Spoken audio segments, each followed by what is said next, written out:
What's going on, guys? I appreciate everyone tuning in for the credit seminar. Credit is unbelievably important in your financial lives.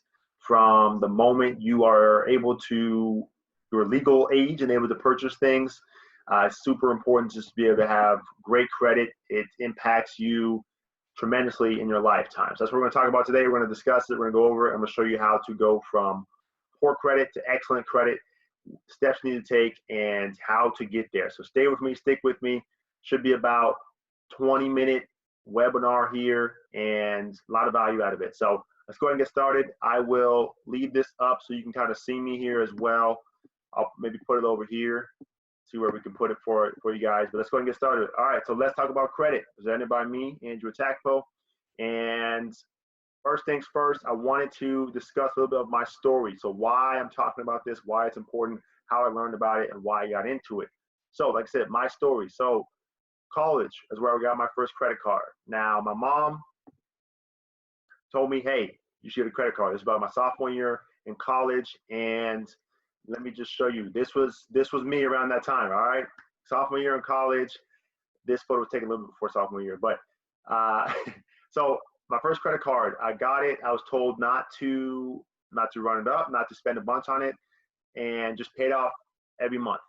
Great advice, definitely, for starting off, especially in college. So I only had a $300 credit limit on my first credit card. It was Capital One credit card. And what did I do? I charged it for things like eating out. I bought some books, college books, textbooks with it, and from there I paid it off every month. And it started my credit. Started establishing my credit. When everyone gets credit, whatever type of first credit they get, it's called baby credit. So that's what we started with, and there I am. So that's all I knew about credit, the basics. And so first year out of college, I graduated.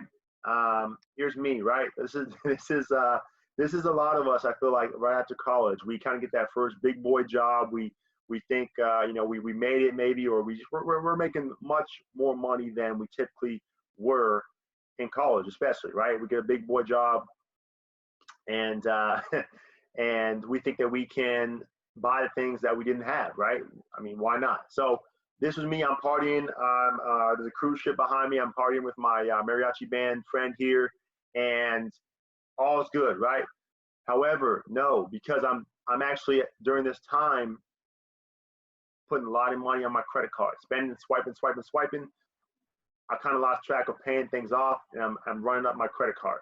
Little do I know, it's hurting me, but I don't know about credit during this time. So my credit score is dropping, but I don't know about this. So anyway, so my first large purchase, 1 year out of college, what did I want to buy? A car.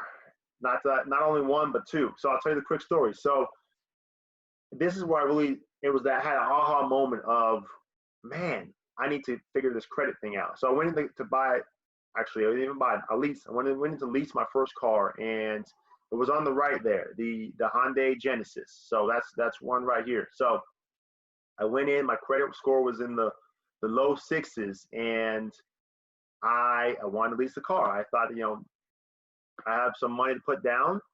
Actually, didn't really have any money to put down, but hey, I want to lease a car. What do I need to do? So we signed some forms, and I find out, oh, well, here's the rates we can get you, but your credit's here. It's actually kind of mediocre. So you're going to have to pay over here, which is a lot lower than if your credit was up here. We can get you this rate, this monthly amount.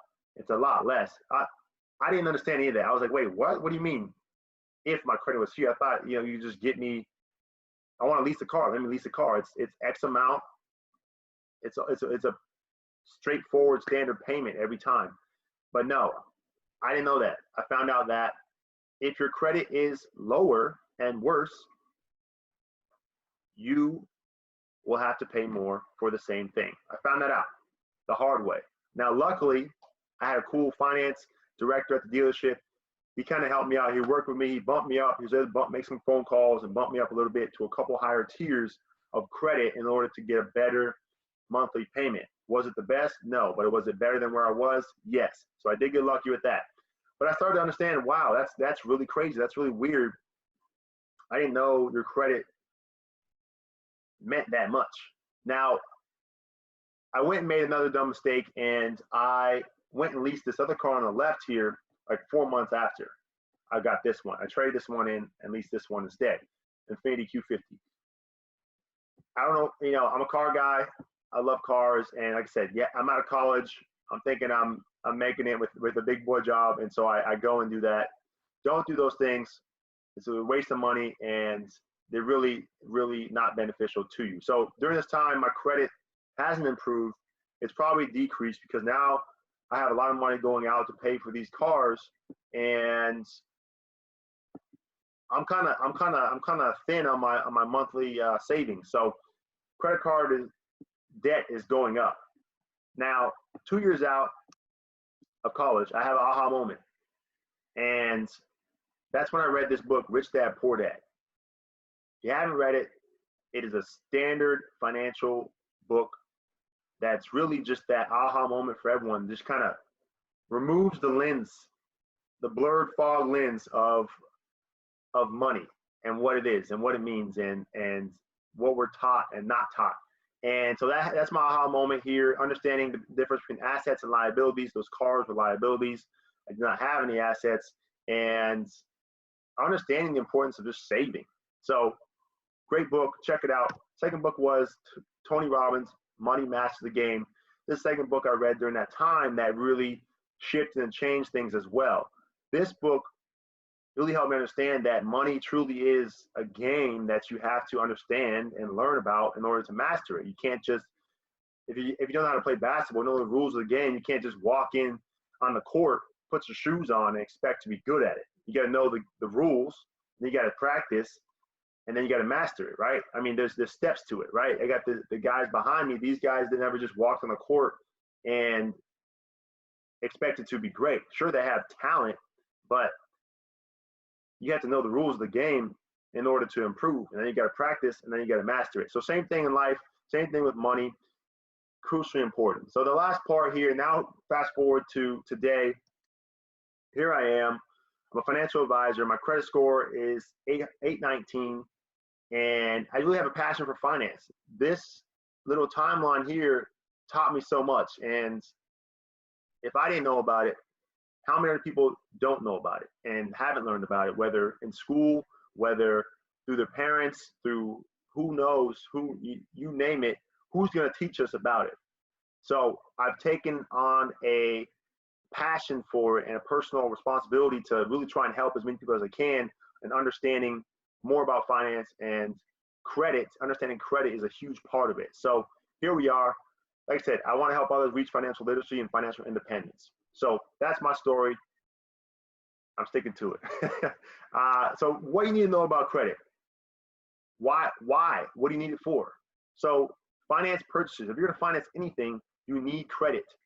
And like I said, you need good credit for it to be in your favor. So cars, homes, to rent an apartment, furniture, jewelry. You want to buy a ring for your future husband or wife, right? Fiance.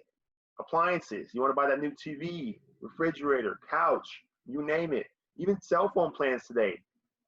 iPhones are expensive. The Samsung Galaxies are expensive. They're not cheap anymore. Many people finance these things. They pay a monthly payment. But guess what? These cell phone carriers understand that as well. These things are pricey. We need to check your credit to see if you're worthy enough for us to give you this phone. Your credit is to see your financial worthiness of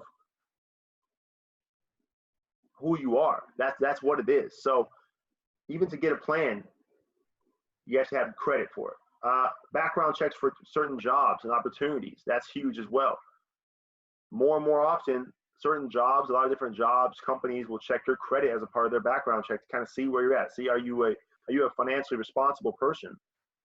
If you're ever going to get a corporate credit card, they will run your credit. Are you responsible? Can we give this person a corporate credit card and expect them to use it responsibly and not run it up and leave the company out to dry, right? And any other opening credit cards and other lines of credit, they have to check your credit, your personal credit history profile in order to understand who you are and are you worthy of the line of credit. So real quick, I want to show a couple examples of the differences between good credit and bad credit. So here we are. So we have two cars, right? They're both $25,000. They're both going to be a loan of 5 years and interest rate. So here's a good credit. Good credit, you can get somewhere around 2.99% interest rate for the 5 years. That's annual interest rate. And sometimes you can get lower than that, 0%. Sometimes you can get 1%. But this is a generic example here. So this is your monthly payment. Compared to if you have bad credit, that same price of the car, same amount of years, look at this interest rate. Now this 18% is potentially, it's not exaggerated, but it's on the far end, right? So if this is poor credit, I know people that have had this type of interest rate that have it. And so 18%, I mean, that's absurd, but it happens. Look at this monthly payment, $635 a month. It's a hell of a lot more. Look at this difference, $187 a month for the same vehicle, for the same price vehicle, for the same amount of years. All the difference is your credit. That to me, like I said, that was mind-blowing, because who wants to pay more? Why would you pay more for the same thing? I don't think anyone wants to do that. That's $11,000 in difference because of the interest, because of this interest rate, because of the poor credit. So that's huge. You can't afford not to fix your credit. That's what that means to me. If that doesn't wake you up and make you want to fix your credit and improve it, I don't know what does. So that's what I want to say there. The next one is for home mortgages. So check this out. So now, if you're like me and you live in California, let me move this a little bit. If you're like me and live in California, you're not going to find a house for $200,000. However, let's go with the example. So, and by the way, these interest rates are not the current interest rates either, because of the interest rate cuts. Now, let's go with the example. So great credit can get you this type of interest rate, $1,000 a month. Poor credit, higher interest rate. Now, you might say this difference here is not much. Oh, it's only, $100 or so. But let's do some math. And keep in mind, if you're in a more expensive market like California, this monthly price difference will be much larger. The spread will be much more because of, we're talking about $400,000, $500,000, $600,000 or more homes at that interest rate. So that spread is going to be a heck of a lot more. So let's just look at this example here. Like I said, great versus good. $48 a month. Okay, you might be like, whatever, it's $50, not a big deal. Okay, times 12 months in a year, you're around $500, $600 more. Okay, but you times that by 30 years, right? The typical home loan is 30 years. You're paying $17,000 more in those 30 years for what? Because your credit is not sufficient. That's what that is. Now that's just great and good. So that, okay, you could say, hey, 30 years, we'll average it out. It's not that big. Okay, great versus poor. Let's take a look at this. $127 a month difference. I mean, imagine just saving that. That's an extra $1,500 you can save a month, a year. Versus 30 years, that's $45,000 in 30 years that you could have, let's just say you could have saved that money, put it in a interest accruing savings account, and this $45,000 could be hundreds of thousands of dollars if you put that in a accumulating savings account, if you put that maybe in the stock market, in some other investment. So who wants to pay more for the same thing? I don't think anyone does. So this is why credit is so important. General score ranges. This is kind of just a general chart of the scores. So you can find this pretty much anywhere. The numbers aren't locked in as far as this range, but this is kind of a generic range. So the credit score range does go from 350 all the way up to 850. Now 350 isn't even on here because that's super rare to have a 350. That's like you got to be on purpose really trying to mess your stuff up to be that low. But if you're in this range, obviously it's a lot worse than being up in this range. So that's pretty straightforward. Average FICO score is right around here. Now, FICO is the score, your credit score. They call it the MyFICO. Your FICO score is what lenders go off of. So keep that in mind, median FICO. So that's that. Now, this page is extremely important because if you can understand these 5 metrics here, then you will truly understand what you need to do. So if you look right here, right, there's a pie chart, right? On the left-hand side, these two are so crucially important. They make up more than half of your entire credit score. So 35% is just your payment history alone. What that means, do you pay your loans, your credit card, your debts on time? Do you pay every month on time? If you do, you can check that box. Boom, done. 35% is made up of that. So if you pay on time, you're in the right direction. Now, 30% is based off of what's owed. So that's how much debt you have. So if you have a lot of debt, or if you have a lot of credit cards with a lot of debt on it, that does not look good. So say you have 2 credit cards and your credit limit between the 2 of them is $10,000. And you owe, let's say you owe $8,000 on those credit cards. They're going to look at that and they're going to say, that's not a good ratio. You owe a lot and your limit's not much higher than what you owe. So that's called the credit utilization. And because that's very high, your credit utilization, the amount of debt that you have, the amount of credit that you've used is very high. That's not a good thing. So the lower the amount of credit you have, as far as debt-wise, the better. The lower your utilization rate, the better. Now, back on this right side, these do not affect you as much. However, they're still important, right? They're still part of the 100% that the lenders look at. So 10% is new credit. So if you go and apply for numerous amounts of credit within 1 month, 2 months, 6 months, it doesn't look good. Why? Because that's a trigger to the bureaus and other lenders that, hey, this person might be in trouble. They might have lost a job. They might need the money. You never want to look desperate. It really in anything, right? If you're at a bar somewhere and you're trying to talk to a girl, you coming off desperate is not a good look, right? I don't think so. Same thing with money, right? If you come off desperate to a lender, what makes them want to loan you the money? Not much, because it's not a good look. It's not a good look. That's a risk factor for them. That's going to make them be like, you know what? I don't know if we should loan to them. They might not be able to pay us back. They might not be able to stick to the agreement. So that's 10% here. So you want to keep in mind the amount of credit applications that you have over time. Okay. Next thing, length of credit history. So it's huge, very, very important to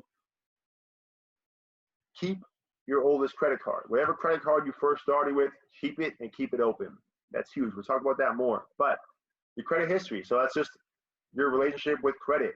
How long have you had credit?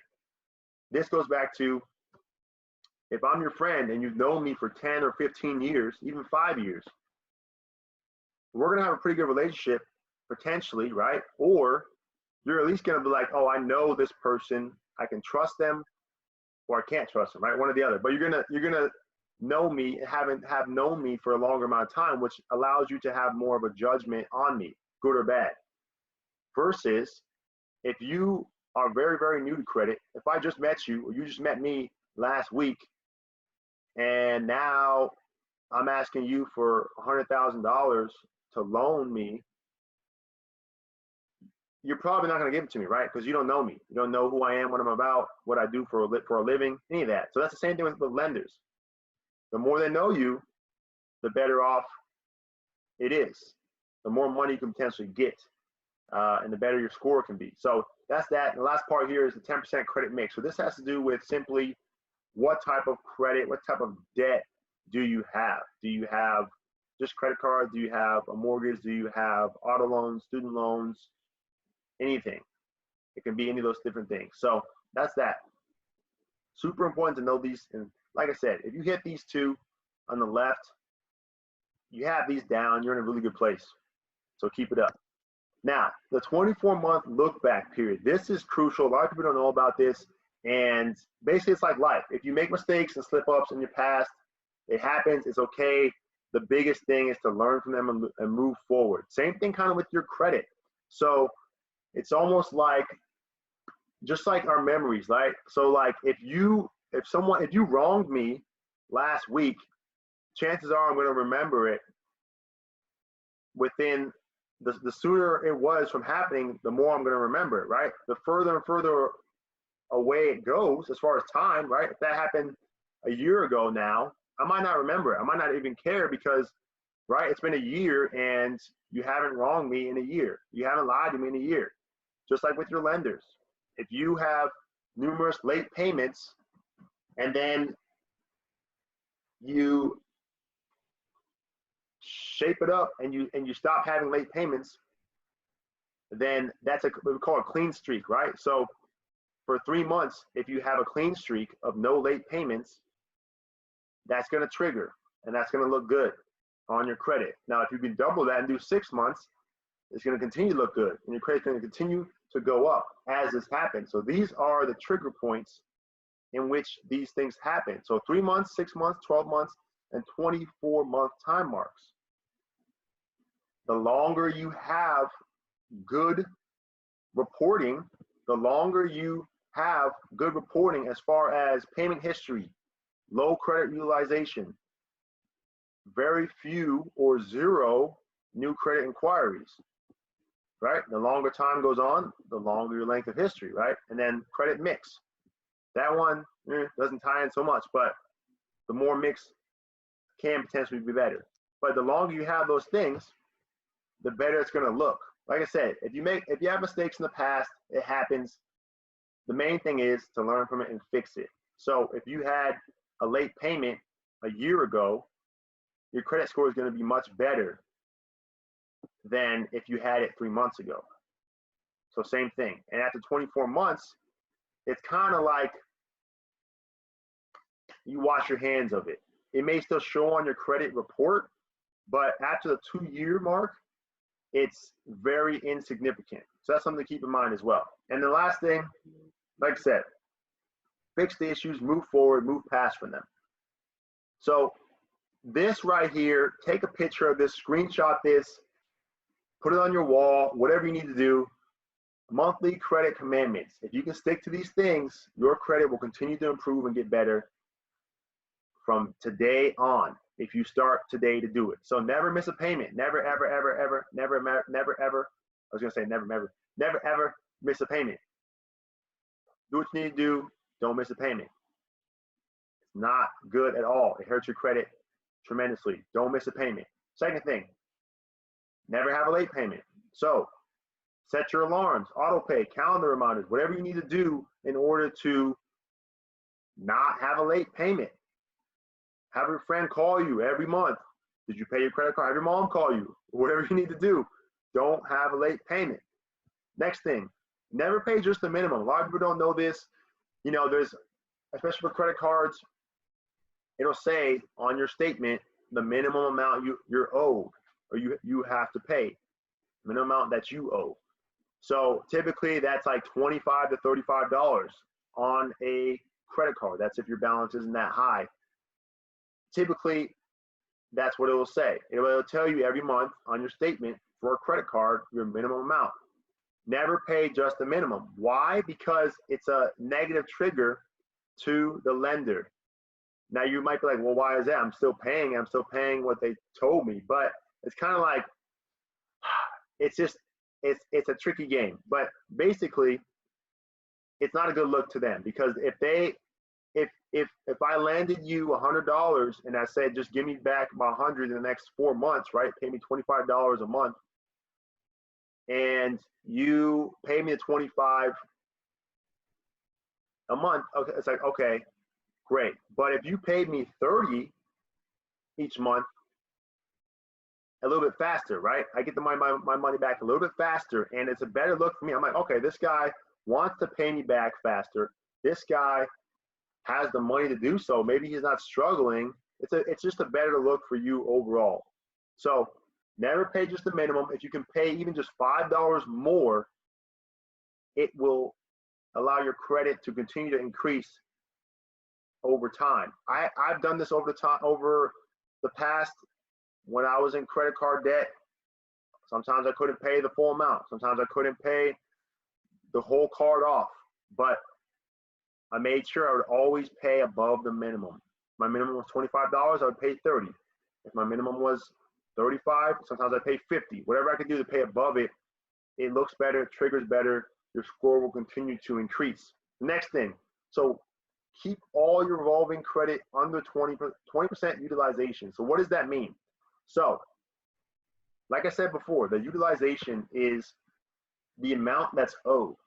So when we talk about the revolving credit, that's all your credit. So if you have several credit cards and your credit limits equal $50,000, let's just say, your utilization needs to be under a certain percent, 20% of that, in order to continue to trigger well on your credit score and your credit to continue to go up. If you have too much credit usage, it dings your credit every time and your credit continues to drop. So the lower, the better. So obviously if you can be at 1%, that's where I'm at. I've been at for quite some time. That's why my score is 819. That's part of the reason, right? Because my utilization is very, very low and my credit availability to me is very high. So that gap in between shows that, hey, this guy is a responsible citizen, right? He's a responsible credit user, right? A lender, right? So lower the score, you better, but stay under 20%. And then this last thing, we touched on it earlier, do not apply to multiple credit cards or multiple types of credit at the same time or too close. So like I said, too many inquiries is not good. It counts as a hard inquiry when you apply for new credit anytime and every time. And those stay on your credit report for 2 years, 24 months. So if you apply for a bunch of credit for whatever reason, within a month or 6 months, it will stay on your credit report for 2 full years, which means anytime you apply one more time for credit, they're going to look at that and say, why do you have all these inquiries? What's going on? Are you needing all that money? Are you in debt and needing more money? Have you lost your job? Well, you know, these triggers happen, and those things aren't good. And what they do is affect you and your ability to get more credit or to get that loan for the car or the house or whatever it is down the road. And obviously, of course, it hurts your credit score. So keep that in mind. Next thing, building your baby credit. So these things are crucial. If you're just starting off, if you don't have much credit or any credit, if you do these things, it's going to build your baby credit into a full-grown adult version of credit. And it works every time. If you follow it, it will work. So first things first, avoid, a lot of people say to start with a retail card. I understand why, because they're easier to get. And of course, especially nowadays in the world that we live in, anywhere and everywhere you go, you can apply for a store credit card and you can get 10 to 20% off and you can get some coupons, but do not fall for that. Don't do it. Don't sign up. It's really, one, like I said, too many inquiries. Don't sign up to all the stores that you go to because too many inquiries hurt your credit. It's not a good look. And two, these retail stores, these credit cards from retail stores are considered tier 4. So the bottom of the bottom as far as value and impression on credit. So Macy's, Miss Secret, right? Victoria's Secret, Nordstrom, Best Buy, you name it. Any of these retail stores are, let's compare it to food, okay? So McDonald's, I'm not hating on McDonald's. McDonald's is good, all right? And it's gonna be around, you know, forever. Anyway, so so McDonald's, right? Let's talk about food. So McDonald's will be like your tier 4, kind of your lower end food place, right? If you're going on a fancy date with someone, Are you going to take them to McDonald's?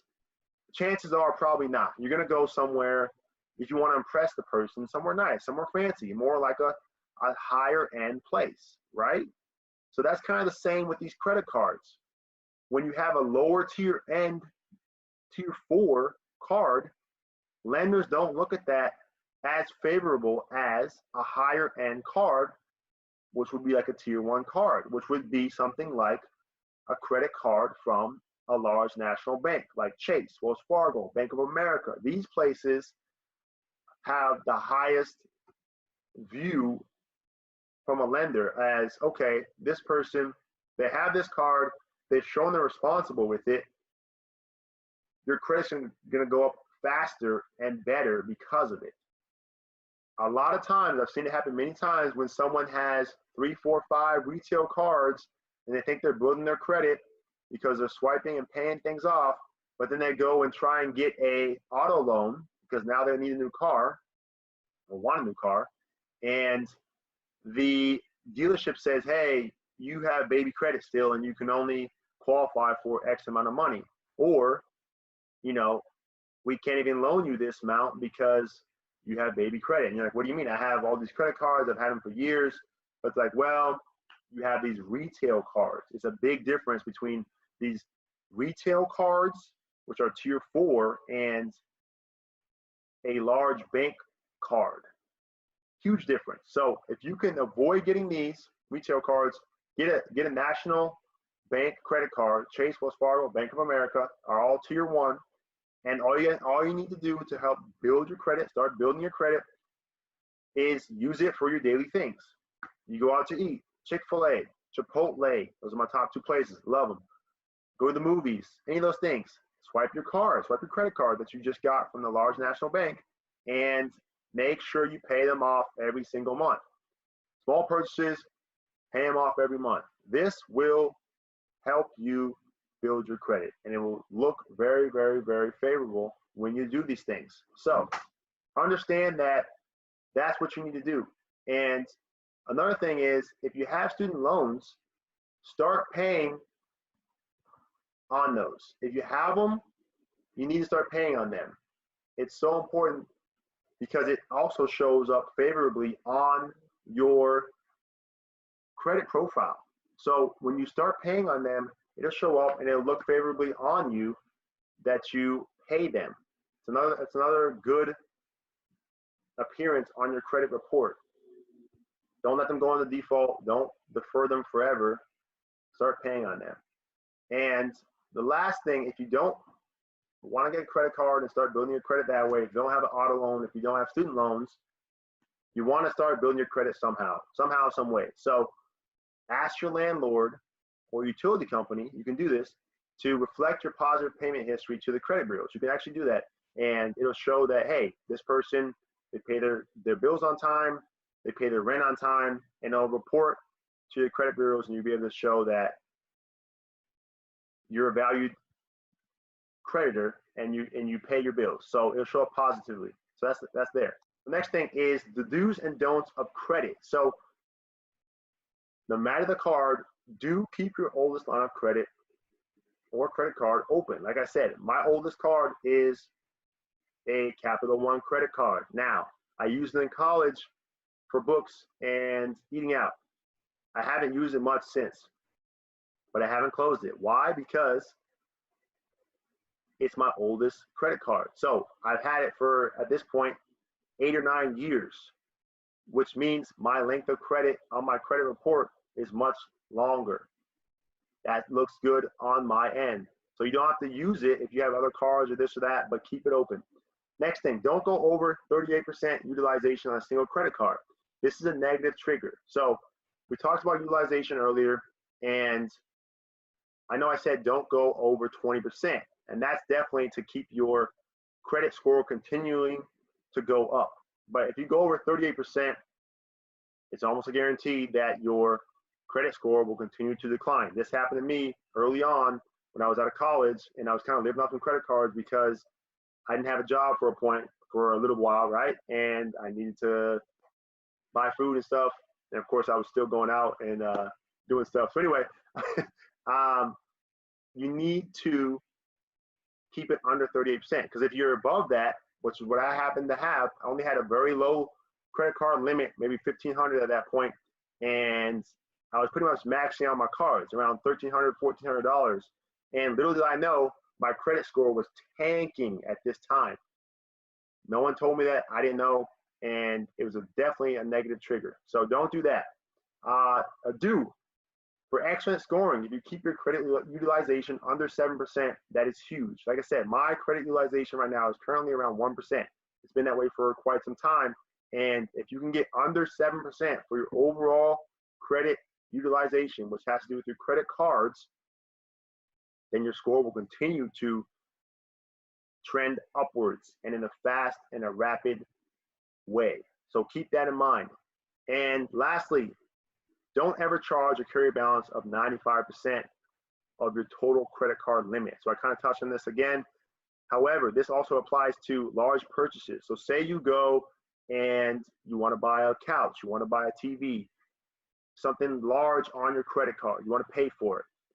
If you pay for it, you want to be able to pay it off, or at least well below this 95% and below that 38%, within that month time frame. Because if you don't, it will, once your statement comes and you are close to maxing out on your credit card, it does not look good, and it dings you and it brings your score down. So don't ever charge that high unless you can pay it off right away. But do the math on it. Like I said, if your credit limit is $1,000, you should not be going above 95%, which is $950. Do not go above that whatsoever. Last couple of things is, so many people I talk to don't know their credit score. They don't know where to check it. They don't know much about it. So it's very important, after learning all of this stuff, to know where to check it, right? Where to go, how to look at it, and to keep an eye on it, because credit card theft is real, obviously, but so is identity theft. And you could never know if your identity was stolen, if someone's using it, if your credit score is in the dumpsters because of some fraud or because of some incorrect information. So it's very, very important to check your credit and your scores consistently. So we all get one free credit check a year from each of the 3 credit bureaus. So the 3 are Experian, Equifax, and TransUnion. Those are the 3. You can go on their websites and create an account and get a free credit check each year.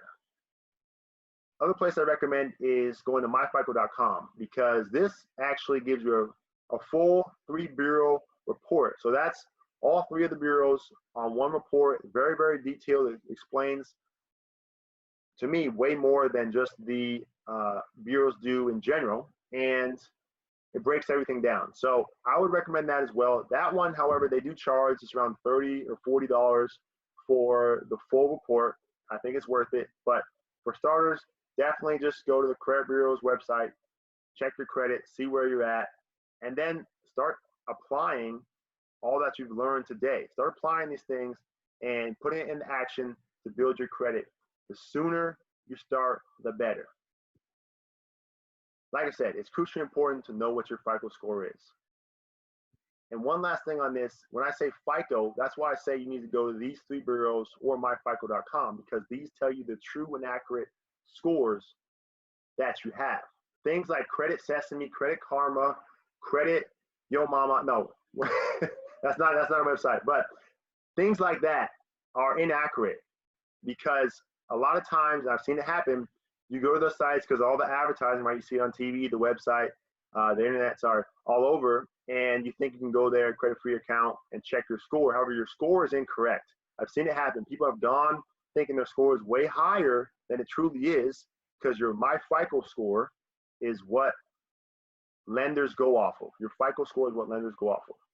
But these Credit Sesame and Karma and all the other ones don't use your true FICO score. So I've seen people go to car dealerships thinking their score is much higher, that they're going to be able to get approved for a loan, a larger amount, or get a much better interest rate, and get denied because they had the incorrect information. So keep that in mind. FICO score is what is the true score. These three bureaus have it. This website has it. Keep that in mind. Keep track of your score regularly. And that's all I have for you guys. I appreciate you tuning in. If you have any questions, feel free to reach out. This is my website right here, andrewattackport.com.